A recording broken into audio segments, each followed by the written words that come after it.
My earliest memories are tainted with the subtle sting of comparison. "Why can't you be more outgoing like your sister?" Mom would say, shaking her head, as I sat reading in my corner while Katie entertained guests with her theatrical stories. I was 8 years old when she was 6, and the pattern was already set. My parents secretly invited my betrayed sister to my wedding, and her cruel toast forced me to reveal the truth and finally break free from them. When Katie began ballet classes at age 5, she received brand new pink tutus and the most expensive shoes. When I asked to join the band Class A year later, Mom sighed about the budget and found me. Dad would encourage, but his tone was one of disappointment rather than support. Meanwhile, Kay would be sitting on his knee, getting all the laughs with her silly jokes and animated expressions. A used flute on eBay I recall one Christmas when I was 12. I had hoped for a new laptop to help me with my schoolwork, but instead, I got some clothes and books, and Katie got an iPhone, even though she was only 10, because she needs it to stay in touch with all of her friends, Mom explained. And I swallowed my objections about needing the laptop for my advanced placement classes. The only person who seemed to see me for who I was my grandmother, Dad's mother. One day,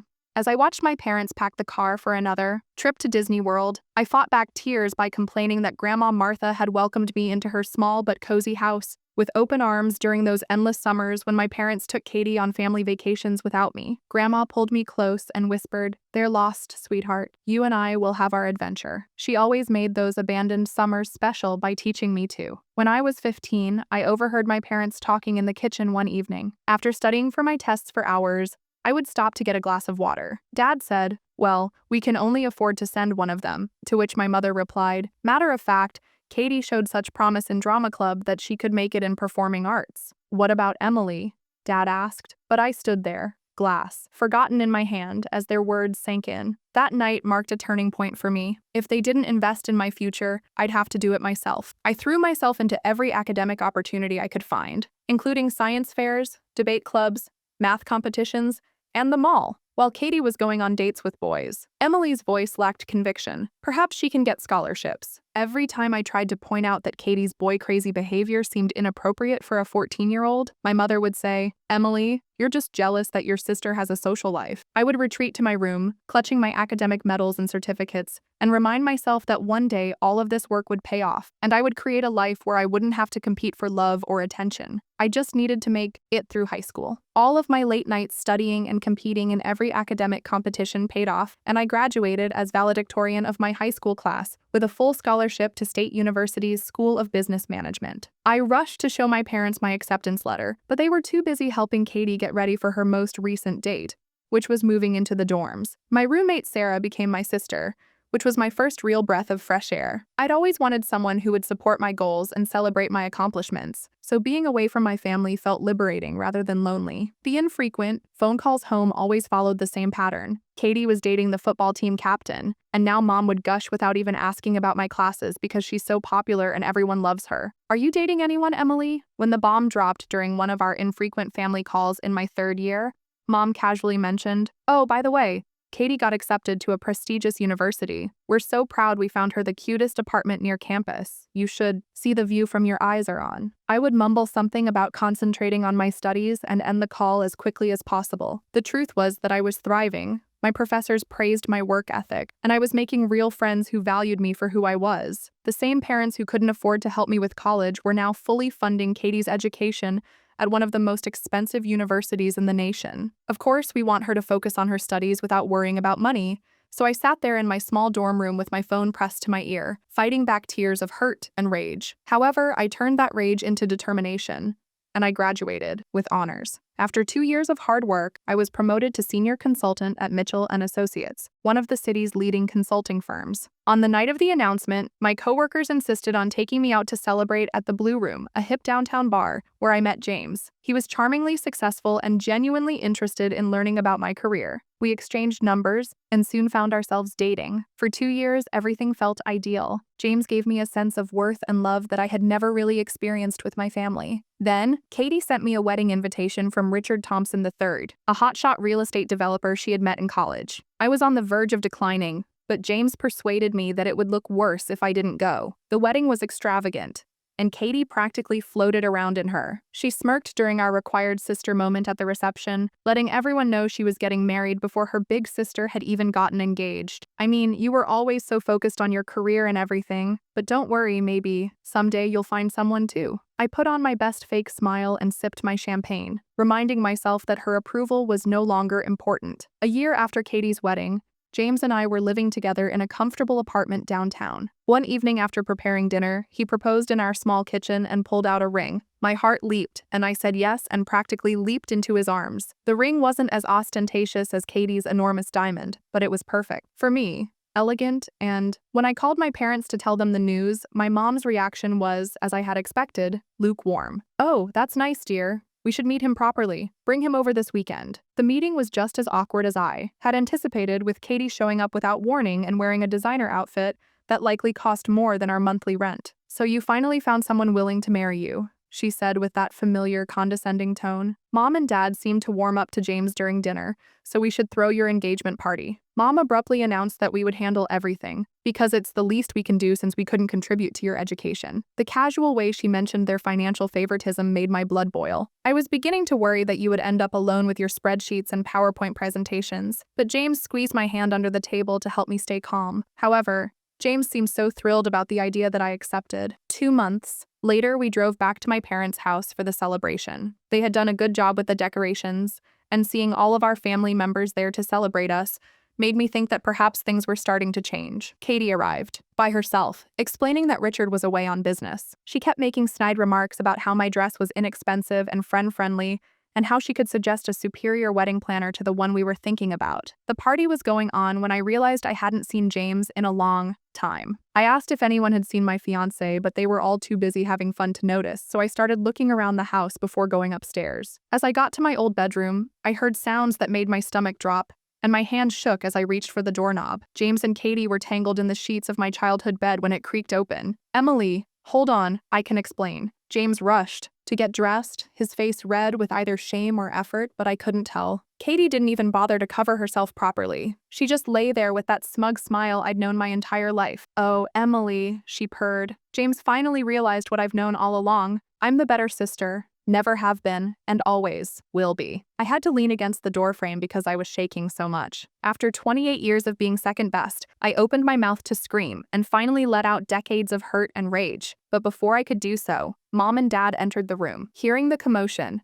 Mom took one look at the scene and started crying. "Emily, please." She grabbed my arm and said, "You can't tell anyone about this. Think about your sister, Dad." Joining in, his face ashing. "If Richard discovers this, he'll divorce her. There's a prenuptial agreement. She won't receive any money. Please, Emily, consider the impact this would have on the family." I looked at them in shock. Even after discovering my fiancé in bed with my married sister, their only concern was keeping Katie safe. "Please, baby, I'm so sorry." James was fully clothed and reaching for me. It was an error. She came on to me, and I yanked my arm away from his grasp. The realization that struck me at that moment was almost silent. I turned and went downstairs to where our guests were still celebrating everyone. I called out, and my voice was surprisingly steady. "I have to make an announcement. There won't be a wedding. I apologize for any inconvenience this may cause, especially to those who traveled to be here today. Please enjoy the food and drinks, but I have to go now." So I grabbed my purse and car keys and ignored the gasps and whispers. James could be heard. My mother was calling after me, and I could see her mascara-streaked face begging me, but I didn't stop. The drive home was a blur, and as soon as I arrived at my apartment, I switched to automatic mode. I took out every cardboard box we had in the closet and carefully packed up James's belongings, including his clothes, books, and priceless golf clubs. I then drove to the closest storage facility, rented a unit, and dropped off everything he owned. My phone kept ringing with messages from my parents warning about family loyalty and being happy to keep quiet about what happened, guilt trips about how this would ruin Katie's marriage, and I blocked their numbers as well. That night, as I sat alone in my partially empty apartment, I realized something. This wasn't just about James's betrayal. I sent him one last text with the unit number and access code before blocking his number, email, and all of his social media accounts. It was the result of my family's lifetime preference for Katie over me. They had given her happiness more importance than mine, more than once. When I was finally finished, I poured myself a glass of wine and erased Katie's contact information. After that, I felt completely free for the first time in my life. Life has a funny way of surprising you when you least expect it. 3 years after the disastrous engagement, I was getting coffee at a local market when I bumped into my parents. There was something different about Michael. Perhaps it was his sincere smile, or the way he didn't try too hard to impress me. "I promise I'm not a serial killer," he joked, noticing my reluctance. "Just a clumsy architect who'd like to replace me." My coffee spilled all over Michael's white shirt, but instead of getting upset, he laughed and asked if I'd let him buy me another one. After James, I'd vowed to stop dating and instead put myself into my work. When I finally told Michael about James and Katie, he understood my trust issues and let our relationship develop at my pace. No big gestures, no hurrying, just care and respect. But somehow that coffee turned into dinner, which turned into more dates. 2 years later, he proposed on a quiet evening at home, without a fancy restaurant, without an audience,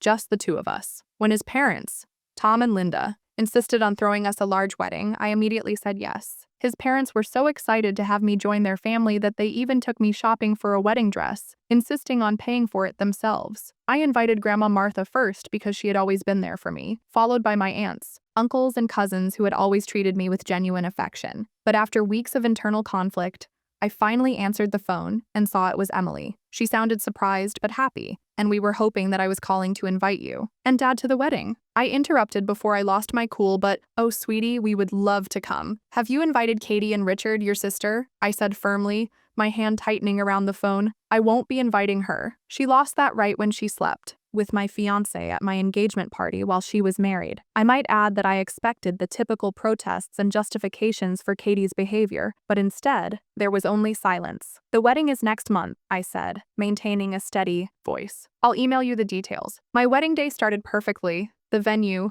I felt like a princess in my dress, and Michael's family had taken great care of every little detail. However, that idyllic moment was shattered as soon as I entered the reception hall. There, I saw Katie standing next to our parents wearing a tight dress that flaunted her visibly pregnant belly. She had the same arrogant smile I had seen in my old bedroom 3 years prior, and she dared to wink at me. Her husband Richard was standing beside her. My hand was shaking with anger as I walked straight to my parents and hissed, "What is she doing here?" I specifically mentioned that she wasn't invited. Emily's mother said, "I knew so well you were being ridiculous." In a condescending tone, "Kate is your sister. Of course she needs to be at your wedding. That unfortunate incident was years ago. It's time to move on and forgive." I felt like my world was spinning, but then Michael's hand found mine and gently squeezed, reminding me I took a deep breath and focused on the fact that I was getting married to the most amazing man I had ever met. The ceremony went well, and soon we arrived at the reception. Everything was going well until the toasts started. Mom stood up and said, "I'm so happy that my second daughter has finally found her match," grinning at the audience, even though Katie was the first person down the aisle. She talked endlessly about Katie's wedding, marriage, and pregnancy, hardly mentioning Michael or me. I gripped my champagne glass tightly, fearing it would break. Michael's mother, Linda, reached over and gave my niece a sympathetic pat, but the worst part was yet to come. Katie stood up next, smoothing her dress over her pregnant belly as maid of honor at my wedding. Emily has always looked up to me, and I've always looked out for her, even though I didn't even go to her wedding, let alone be a part of it. A few years ago, I saved her from making a big mistake, and she paused for dramatic effect, giving me a knowing look. I owe her for that, because really, everything I've done has been for her good. The audacity of her words, twisting her betrayal into some kind of sisterly favor, made my blood boil. She was standing there at my wedding, to which she wasn't even invited, boasting about having slept with my ex-fiancé. I couldn't stand it any longer and my hands were shaking, but I stood up with my champagne glass still in hand. "Let me tell you a story though," and I said it with strength and clarity despite my racing heart. "Yes, I love Michael with all of my heart. He's the best thing that's ever happened to me. He's taught me what true love and support look like, but as Katie mentioned, a few years ago I was engaged to another man, and we had our engagement party at my parents' house." I then went on to describe the party, which she conveniently omitted all the details about, and the room fell silent. Katie's smug smile started to fade, and I saw a look of uncertainty on her face that I had never seen her display before. During that party, my dear sister, who was married at the time, I might add, decided to seduce my fiancé while she was there. While my husband was away on business, I discovered her in bed with the man I was to marry in my childhood bedroom, not to mention the bedroom where I spent many nights studying to pay for my education, while our parents were paying for her apartment at that esteemed university. Gasps reverberated throughout the reception hall, punctuated by the sound of silverware clattering against plates. Richard, Katie's husband, slowly stood up, his face ashen. I can explain that it wasn't like that. Richard turned and left the reception hall without saying another word, his footsteps echoing in the stunned silence. Katie ran after him, her pregnant belly making her awkward as she rushed through the door, calling his name desperately. Emily, Mom. Is it true that his knuckles turned white as he gripped the edge of the table? Katie's perfectly composed composure finally cracked, her mascara started to run, and tears welled up in her eyes. How dare you? You've ruined everything. Why couldn't you just keep quiet like you always do? Why did you have to make a scene at your wedding? No, Mom, I said calmly, feeling strangely at ease now that the truth was finally out. You ruined everything when you brought her here after I specifically said she wasn't invited. You ruined everything every time, she screamed, her face contorted with rage, her carefully styled hair coming loose as she leaped to her feet. The reception hall was silent for a moment as tension was high, but then Michael got up and took my hand, his touch gentle and comforting, and he said, "You chose her over me, and you ruined everything when you defended her after she betrayed me in the worst way possible. This is just the result of your decision finally catching up to all of you." Our parents stormed out after Katie and Richard, their irate mutters fading as they left the hall. Aunt Sarah was the first to clap, followed by Grandma Martha, Michael's family, and soon the entire room was cheering. Linda gave me a tight hug and whispered, "I'm so proud of you, sweetheart. You did the right thing." I think we were in the middle of celebrating our wedding when he smiled warmly and asked if anyone wanted to dance. The aftermath of my wedding played out like a soap opera, but I watched it all from a safe distance. After Katie chased Richard out of our reception, Richard filed for divorce the very next week. Katie tried everything to stop him, including threats, tears, and promises, but he refused to budge. When her baby was born 2 months later, Richard demanded a DNA test, and I wasn't shocked when it revealed what Katie likely knew all along. I was enjoying my honeymoon in Hawaii with Michael. I learned everything that happened from family gossip, mostly from Aunt Sarah and Grandma Martha. Mom and Dad had to sell their vacation home to help pay for their legal fees, so Katie moved back in with them, bringing her newborn son with her. The irony wasn't lost on me. The golden child, who had everything handed to her on a silver platter, was now sleeping in a house that wasn't his, and she left behind nothing but the clothes in her closet and her collection of designer handbags. A month after my wedding, the irate phone call began. "You've ruined your sister's life," Mom screamed into my voicemail. "If you had just kept your mouth shut, everything would have been fine. You're no longer our daughter," Dad said in his message. "We raised you better than this." I blocked their numbers again, but they continued to contact me via email. Her old bedroom was living off our parents' retirement savings. They tried to blame me, of course. I was the antagonist in their tale, the envious older sister who ruined poor Katie's idyllic life, but I had a new life now. One full of love and sincere support. Michael's family embraced me with open arms. His mother Linda called me every Sunday just to talk. His sister became the best friend I ever had as a child, and even his stern father Tom showed his affection. And Michael asked me one evening as we cuddled on our couch watching the sunset from our new home, which we bought together without any help from either of our families. "What's that like, getting to choose your family?" He kissed my forehead and said, "Blood doesn't always mean love, but love always means family." He was always making sure to save me the biggest piece of his famous barbecue brisket at family gatherings. You know what the best part of marriage is. Yes, I finally had what I'd always wanted. A family that accepted me for who I was rather than what they wanted me to be. A husband who celebrated my accomplishments rather than comparing them to those of someone else's in-laws. And Grandma Martha, who still comes to see us frequently and loves Michael. She told me during her most recent visit that sometimes the hardest paths lead to the best destinations. I'm not sure what happened to Katie after that. And to be honest, I don't care. I've heard rumors that she's still living with our parents, trying to change and rebuild her life. Sometimes I wonder if they're finally seeing her for who she truly is, or if they're still using her behavior as an excuse. However, those thoughts don't keep me up at night anymore because I have my own family now, one that is based on respect, trust, and true love. Michael and I'm having our first child, and I know that they will grow up in a household that values them for who they are, without ever comparing them to others. The greatest kind of retaliation isn't getting even, living well, and I'm doing just that, carrying out